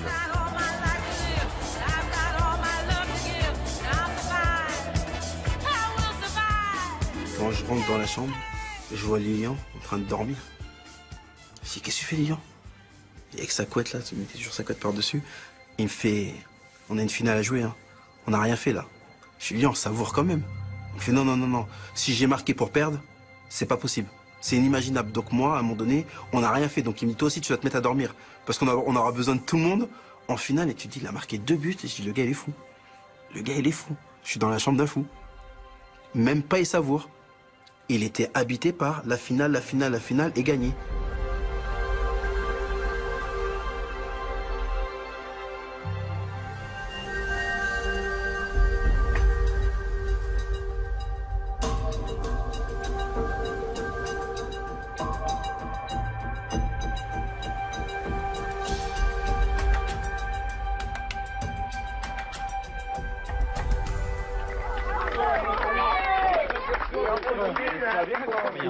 Non, mais il n'y a pas de problème, vous allez gagner, mais... Oui, oui, on est avec vous. Je voulais surtout qu'il y ait cette finale, cet apogée au Stade de France. France-Brésil, fantastique. Les meilleurs du monde chez nous. Les meilleurs du monde, quoi qu'on dise, quoi qu'on fasse.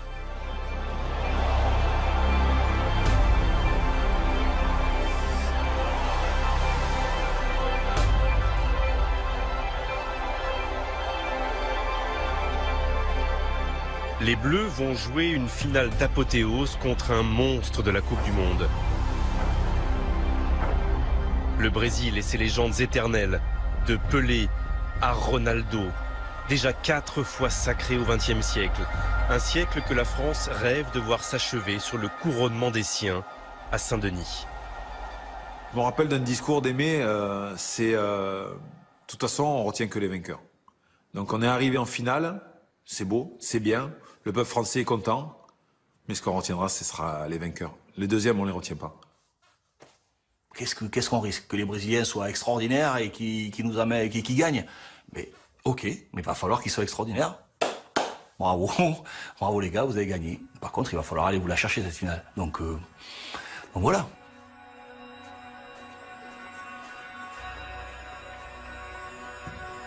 Moi, c'est le matin du match. Quelle sérénité, quelle tranquillité qu'il y a entre nous, en fait. Mais on sentait vraiment on se serait cru le lendemain d'un match qu'on venait de gagner. Ça faisait que rire, tu sentais pas la moindre tension de quoi que ce soit. C'est dingue.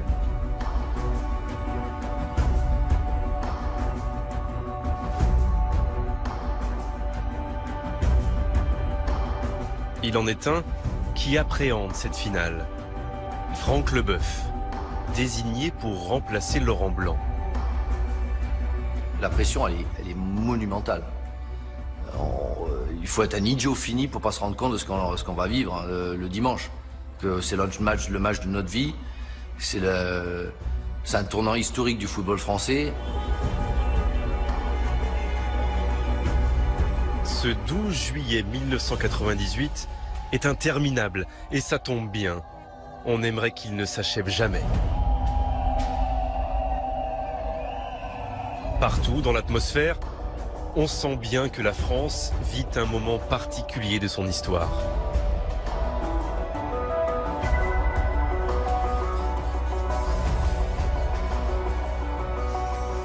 On passe cette rangée de rhododendrons.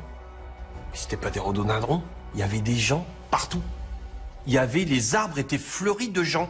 La barrière était fleurie de gens. Le portail, c'était des gens partout, partout, partout. Il n'y avait plus de feuilles, c'était des gens. Aimé Jacquet, qui était derrière moi dans le car, il me tape sur l'épaule, il me dit « Mais t'as vu l'heure, on sera jamais à l'heure au stade. » Je dis « Écoute, Aimé, si on n'est pas à l'heure, la finale commencera en retard, mais on va y arriver, tu fais pas de bile. »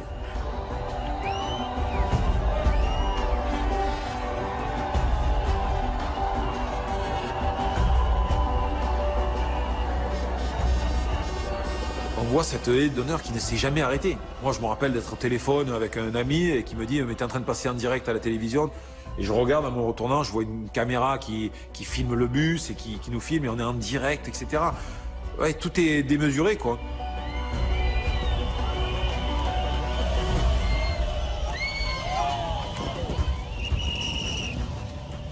Et là, tout d'un coup, des centaines de motos derrière nous. Des voitures qui escortent le bus. L'hélicoptère. Je me dis, mais attends, mais c'est pas possible. Ils ont craqué, les gens.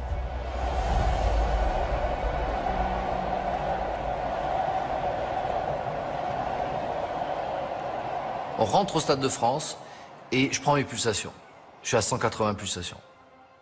J'ai rien fait, je viens de me lever de mon fauteuil, quoi. Et je me dis, il faut que tu te calmes hein, quand même, parce qu'à un moment donné, t'as 30 ans, ça fait je sais pas combien de matchs, t'as fait 400, 500 matchs de ta vie, t'as le match de ta vie, mais si tu commences à être 180 là, ça va pas le faire. Hein. Ou tu meurs d'une crise cardiaque, ou tu vas tout chier, quoi. Ce que j'ai ressenti dans le vestiaire avant la finale, je l'ai jamais ressenti après. Hein. C'est quelque chose qui m'a marqué, sentir cette pression, cette tension qu'il y avait, ce que ça dégageait, le magnétisme, ou je sais pas comment on pourrait appeler ça, mais ce que ça dégageait. Le regard que Zizou avait, le regard de Fabien, personne ne voulait passer à côté de ce moment-là. J'en parle encore, j'ai les chairs de poule. Choisissez bien. Ouais. Voulez-vous la faire de la part hein? Nous sommes dans le couloir et les Brésiliens se tenaient la main. Et quand je les vois tenir leurs mains, je me dis, mais les mecs, ils sont fous. Ils peuvent pas gagner, c'est impossible qu'ils gagnent. Les mecs, ils sont 11. Nous, on est des millions, c'est impossible.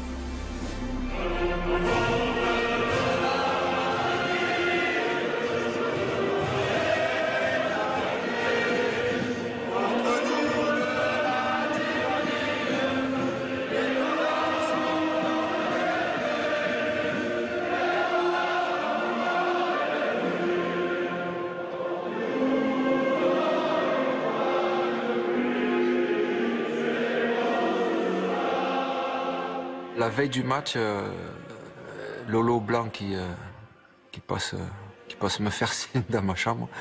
Donc il me dit, bon, mon garçon, s'il y a un match à jouer, s'il y a un bon match à faire, je pense que celui-là, ça serait pas mal. donc voilà, ouais, donc je sais que ça peut être en tous les cas le match de ma vie. Ouais.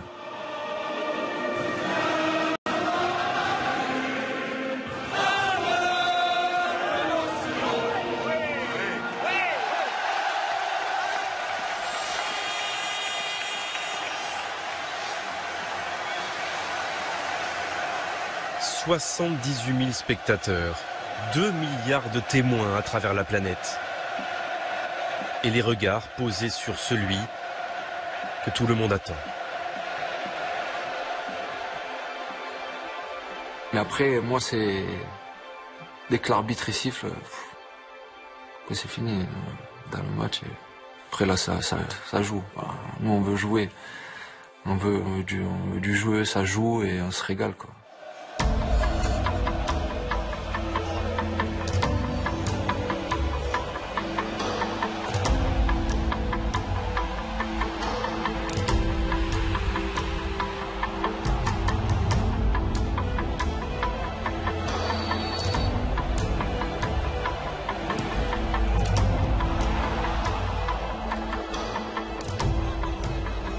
On va me dire, oui, le Brésil n'était pas dans un grand jour, peut-être, mais on fait preuve vraiment de puissance à tous les niveaux. Techniquement, physiquement, c'est un rouleau compresseur, quoi. Un rouleau compresseur, on les broie.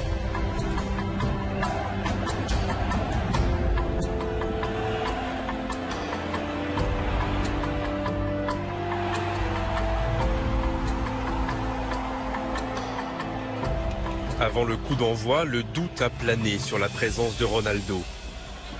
Une valse hésitation encore un peu mystérieuse aujourd'hui.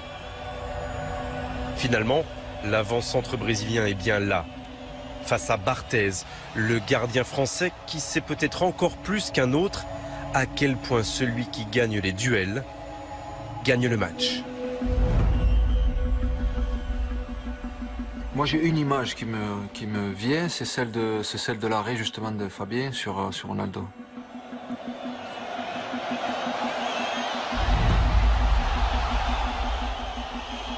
Là, j'ai dit, il pourrait nous arriver. À partir du moment où Fabien sortait vainqueur de ce duel contre Ronaldo, l'immense attaquant du Brésil, les Brésiliens se sont posés des questions à ce moment-là. Je pense que ça a eu un impact psychologique sur le match, en fait, cette action-là de Fabien.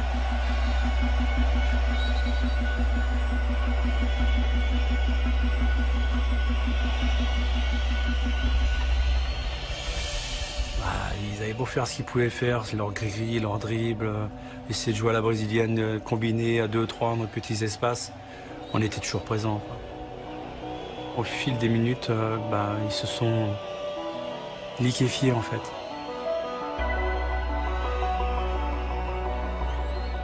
Ça, c'est encore un truc des mecs qui, en préparant les coups de pied arrêtés, ils me disent, je te garantis, si tu peux aller au premier poteau.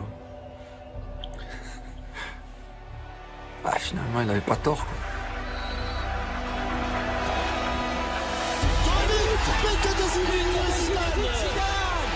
Zidane sur ce premier corner français place un coup de tête magistral et ouvre le score alors que l'on joue depuis 27 minutes. Corner rentrant d'Emmanuel Petit. Moi, je le crois, mon entraîneur. Et donc, j'y suis allé, ça a marché.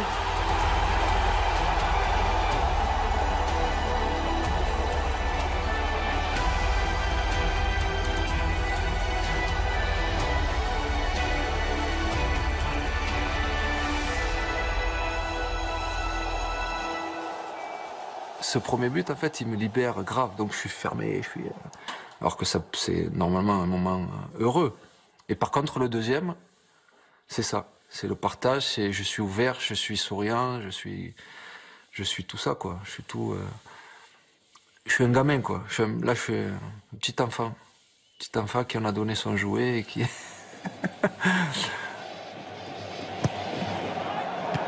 but Zidane. Deuxième but de Zidane. Je vous avais dit, il y avait le corner qui venait, il y a eu 2 corners. Et c'est le doublé de Zinedine Zidane. Juste avant la mi-temps, l'équipe de France mène 2-0 face au Brésil. Il a attendu la finale de la Coupe du Monde pour nous les sortir, quoi. Et la légende de Zinedine Zidane a démarré là.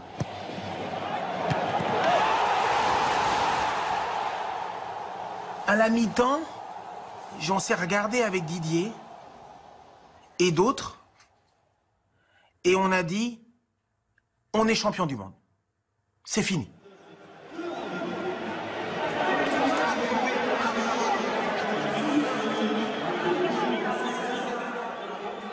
Il faut être vigilant, on ne sait jamais, mais faire en sorte d'éveiller tout le monde, que voilà, il reste 45 minutes, on mène 2-0, mais connaissant notre force, jamais de la vie, il nous aurait remonté de but. Impossible.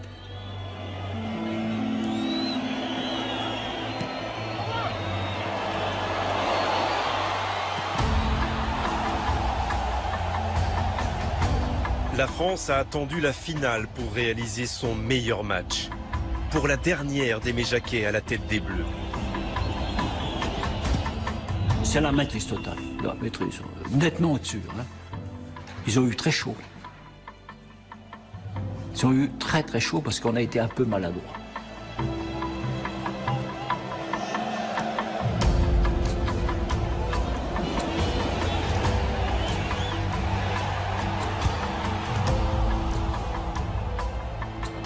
C'est ça qui est dommage, parce que cette année-là, je marque 47 fois. Toute compétition confondue. J'aurais préféré en marquer 20 de moins en club et de mettre ce petit but ce jour-là. Mais c'est comme ça fait partie du foot.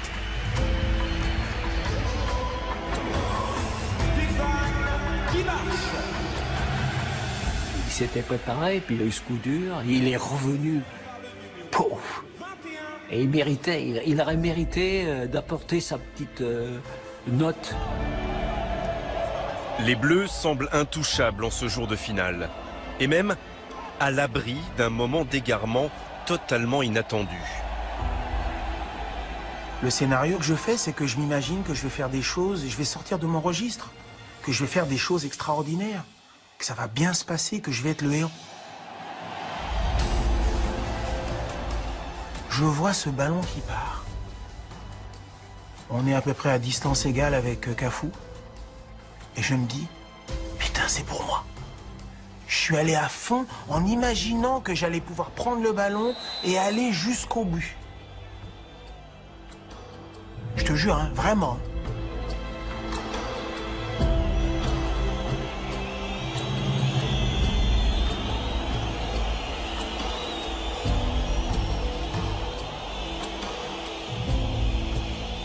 On sait que Dédé et Bogo vont faire le boulot, donc franchement, on est à 6 derrière avec Fabien, on va aller à la guerre, on va mourir s'il faut. On n'est pas plus inquiet au point que beaucoup d'entre nous ont oublié que Marcel avait été expulsé.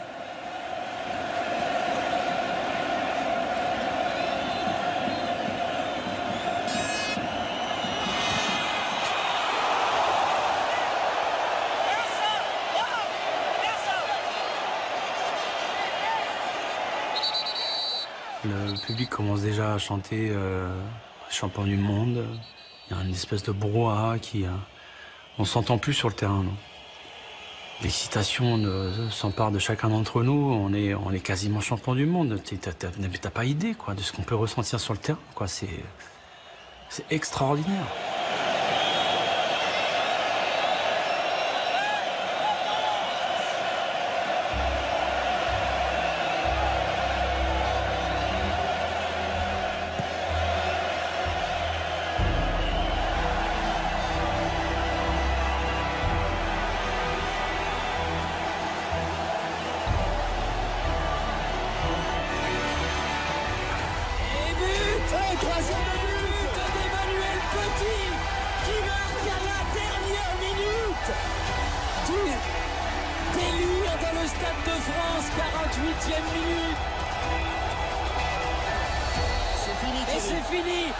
L'équipe de France est championne du monde.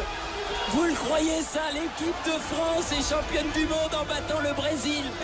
3-0, 2 buts de Zidane, 1 but de Petit. Je crois qu'après avoir vu ça, on peut mourir tranquille. Enfin le plus tard possible, mais on peut. Ah c'est super. Quel pied. Ah quel pied. Oh putain. Oh là là là là là là. Oh c'est pas vrai. Moi, j'ai eu une coupure. Après la finale, quand mes gamins ils sont venus, on les a embrassés, tout ça, Thierry, tout ça, ils étaient tous tellement heureux. Et j'ai eu une coupure. Je me suis plus souvenu de ce que j'ai fait. Et j'avais peur de ne pas avoir salué Zagallo.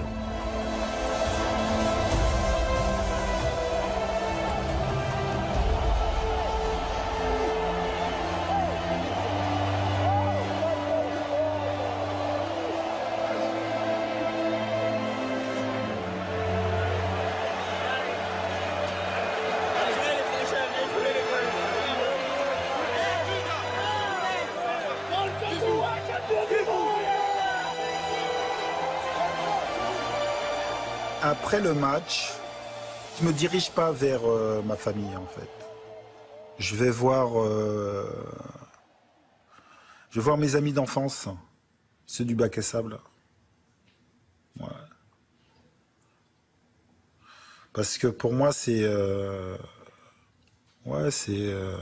surréaliste, quoi.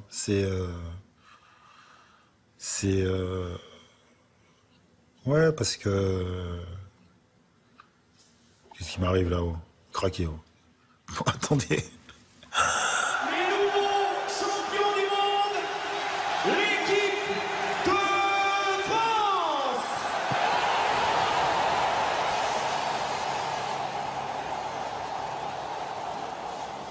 Champion du monde dans son pays contre le Brésil. Ah, tu peux tourner dans tous les sens, je pense pas que ça va arriver une deuxième fois, ça.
C'est pas beau? Ça va? La pêche, hein? Comme toi? Ouais, ça va bien. Oh, venez comme vous voulez, hein. Comme d'hab. Dis-moi, pour la première fois de ta vie, il était à l'avance, c'est bon. La première fois de ta vie. Oh, ils ont vieilli, ils ont grossé. T'as pas changé.